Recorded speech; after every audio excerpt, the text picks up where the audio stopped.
என் பேர் சுகன்யா. என் பையன் மித்ரன் இங்க ப்ரீமோன் படிக்கிறான். இன்னைக்கு கிளாஸ் அப்சர்வேஷனுக்காக ஃபைரோஸ் மேம் வந்து வர சொல்லியிருந்தாங்க. இப்போதான் கிளாஸ் அப்சர்வேஷன் முடிஞ்சுது. பசங்க எல்லாருமே சூப்பரா பண்றாங்க. நல்ல எந்துவா இவ்வளோ ஆக்டிவா இருப்பாங்கன்னு நினைக்கல. உண்மையா ஒருத்தரை சமாளிக்கிறதே கஷ்டம். பட் இங்க இவ்வளோ பேர் இந்த பசங்களை வச்சுட்டு மேம் நல்லா பாத்துக்கிறாங்க.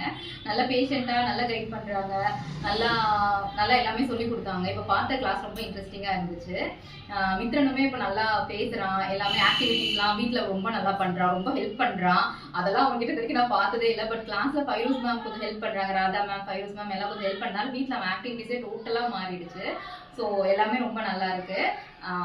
உண்மையாக ஒரு ஹாப்பி ஸ்கூலிங் தான் இந்த பசங்களுக்கு. ஸ்கூலுக்கு வரைக்கும் ஒரு நாள் கூட அலறது இல்லை. ஸ்கூலுக்கு வரைக்கும் மொத்தமே ஒரு நாள் தான் லீவே போட்டிருக்கோம் இந்த இயர்ல. ஏன்னா டெய்லி ஆக்டிவா ஸ்கூல் வந்துடுறான். எந்த பிரச்சனையுமே இல்லை. காலைல ஸ்கூல் போகணும்னா அவ்வளோ எந்துவா கிளம்பி வந்துடுறான். ஸோ அதனால அதெல்லாம் ரொம்ப ஒரு பேரண்டா எனக்கு அது பார்க்கும்போது ரொம்ப ஹாப்பியா இருக்கு. ஸோ எல்லாமே நல்லா இருக்கும். ரொம்ப thanks and all the best teachers, principal எல்லாருக்குமே. Thank you so much.